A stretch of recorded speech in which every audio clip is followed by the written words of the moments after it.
Imagine, for a second, reading a book that describes our modern world.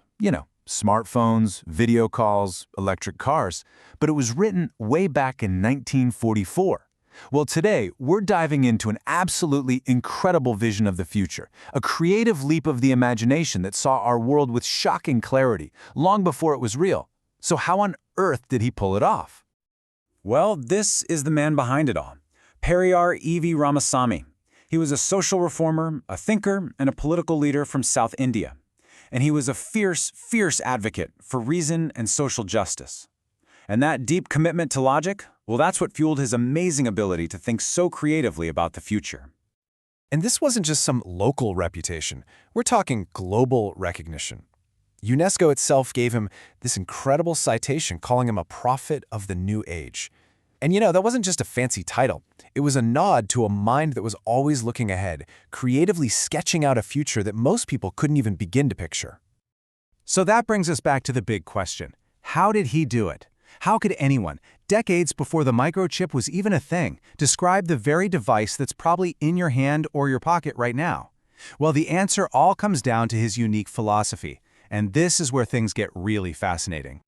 So here's our game plan for this explainer. First, we'll get into the core ideas that drove his thinking. Then, we're going to look at his specific and frankly startlingly accurate predictions. After that, we'll explore his really radical vision for society. And finally, we'll see his call to action for how we can actually build that better world. All right, so our main source here is a speech Periyar gave in 1944, which was later published as a book called The World to Come. And it's so important to get this. This wasn't just him guessing. It was a creative blueprint for what the future could be, and it was all built on his unique philosophy. At the absolute heart of Periyar's thinking was one big idea: rationalism. It's the belief that reason, experience, and scientific knowledge are really the only tools you need to understand the world, and, more importantly, to make it better.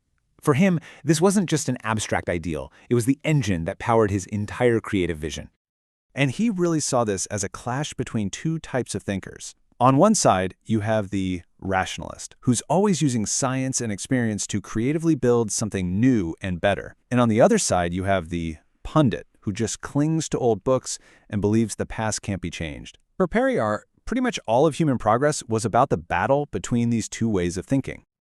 And that leads to a really powerful idea. Before you can create a new world, you have to be willing to let go of the old one. For Periyar, that meant you had to directly challenge the traditions and the blind faith that he believed were just holding humanity back. And he really, really did not mince words. Just look at this quote.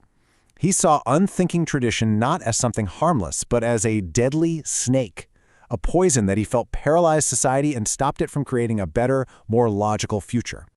This right here was the bedrock for everything else. His point was, to create anything new, whether it's a new piece of tech or a better society, you first have to have intellectual freedom. You've got to have the permission to question everything. That's the spark, the essential spark for creatively imagining something better. Okay, so this is where it gets wild. This is where his rational, creative framework led to some predictions that are just, well, they're kind of mind-boggling. Let's see just how well his 1944 vision lines up with our world today. Just read that again. Wireless communicative devices pocketable in shirts. Let that sink in. This was in 1944, when the most advanced personal tech was a clunky rotary phone that was literally tethered to the wall. He saw this coming.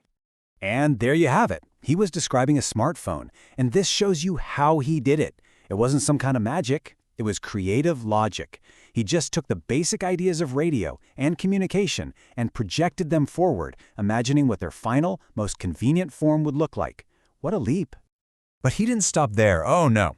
He also imagined a future where you could talk to someone face-to-face through a device. Just think about that for a moment. The idea of real-time video chat was complete and total science fiction back then. He was describing Skype, FaceTime, Zoom, the technology that is now a fundamental part of our daily lives. And again, this wasn't some random shot in the dark. He saw a basic human need, that need for face-to-face connection, and creatively figured out how technology would one day solve that problem, no matter the distance. And his vision went way, way beyond just communication. I mean, look at this list. He pictured a world where automation cuts the workday down to just an hour or two, where cars run on electricity, where you could get a week's worth of nutrition in a single capsule, a world where science helps us live longer by getting rid of poverty and menial labor. It was a complete creative reboot of human life. But Periyar's creative predictions weren't just about cool new gadgets. His rationalism pushed him to some really radical conclusions about society itself. He basically argued that if you follow pure logic all the way to its conclusion, a lot of our most established institutions just don't make sense anymore. And the scale of what he was proposing is just breathtaking. He saw a future with no kings, no physical money, no militaries, and even no private capitalists. So why? Well, from his purely rationalist perspective, in a world of logic and abundance, you simply wouldn't need them anymore. His logic for a world without crime was so simple and elegant. He argued that things like theft and greed aren't just permanent flaws in human nature. Nope, they're symptoms of scarcity. His idea was, if you can creatively solve the problem of scarcity so that everyone has enough, the motivation for those behaviors just evaporates. And he applied that same logic to religion.